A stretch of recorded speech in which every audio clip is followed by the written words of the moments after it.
Wow, इतका सुंदर glow. आणि तुमच्याकडे उद्या लग्न आहे आणि तुम्हाला अजिबात टाईम नाही, त्यासाठी मी तुम्हाला एक होम रेमेडी सांगते. पटकन असा ग्लो आणते चेहऱ्यावर. त्याआधी मस्तपैकी सकाळी अशी मॅगी करून घेतली होती, त्यांना ना रात्रीचा भात दिला होता. मग भांडेवाले काकू पण उद्या येणार नाही, म्हटलं चला आपण भांडे पण आटोपते घ्यावे. जास्त जर संगळले तर होत नाही, मग पटपट तेवढेच घासून टाकले. आणि नंतर ना बेडशीट वगैरे धुवायला टाकली होती, ती पण व्यवस्थित बेडवर टाकून घेतली होती. आता पसारा तर भरपूर असतो, कारण माझी लेक करतेच तेवढं आणि मला आवरता नाकात दम येतो. त्याच्यानंतर आता तुम्हाला सांगते की नेमकं काय करायचं. जर तुमची ड्राय स्किन असेल ना, तर नेहमी ना तुम्ही नायसिनामाइड असलेलाच फेस वॉश यूज करत जा. मी इथे मामाअर्थचा फेस वॉश वापरलेला आहे आणि छान मला त्याचा रिझल्ट पण आहे. त्याच्यामध्ये राईस वॉटर पण आहे, खूप छान हायड्रेशन देतं, आपल्या चेहऱ्याला हायड्रेट वाटतं असं छान गारगार. आणि उन्हाळ्याचं आपल्याला खूप गरजेचं असतं ते. ड्राय स्किनवाल्यांना माहिती आहे की त्यांचं किती स्किनचा प्रॉब्लेम असतो ते. त्याच्यानंतर मी व्हिटॅमिन सीची नो स्ट्रीप लावून घेतली. कधी पण ना नेहमी ना आपण डेड स्किन आधी काढून टाकायची नाकावरचं, म्हणजे की नो स्ट्रीप लावून टाकायची, नंतरच कुठलं मास्क किंवा स्क्रब वगैरे करायचा.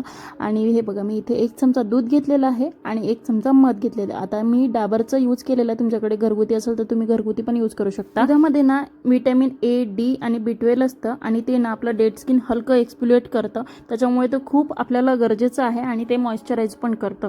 आणि मधामध्ये ना नॅचरल ग्लुकोज आणि फ्रुक्टोज आहे, ते हायड्रेशन देतं आपल्याला आणि स्किनला प्रोटेक्ट पण करतं. ह्या 2 गोष्टीचं कॉम्बिनेशन आपल्याला ड्राय स्किनवाल्यांना खूप जबरदस्त आहे. सो तुम्ही नक्की एकदा ट्राय करा. आणि इतकं छान वाटतं ना, हे बघा थोडं चिकट वाटतं पण काही होत नाही. 10 ते 15 मिनिटं ठेवायचं. मी बघा सगळं ओटाला वगैरे लावलं तरी काही प्रॉब्लेम नाही, सगळं जिकडे तिकडे आपल्याला वाटते तिथे लावून घ्यायचं, मानेला वगैरे. आणि हे बघा 15 ते 20 मिनिटं मी ठेवलं होतं ते, आणि खूप छान असं वाटतं. थोडंसं चिकट आहे बरं का, पण तुम्हाला तेवढं आता ग्लो आणायचं म्हटलं तर घ्यावंच लागेल. पण त्याच्यानंतरचा जो रिझल्ट आहे ना, तुम्ही बघू शकता यार, खूप मस्त असा ग्लो आलेला आहे, एकदम भारी चेहरा दिसतं. आणि परत हायड्रेट करण्यासाठी ना एखादा मॉइश्चरायझर लावायचं. चलो बाय.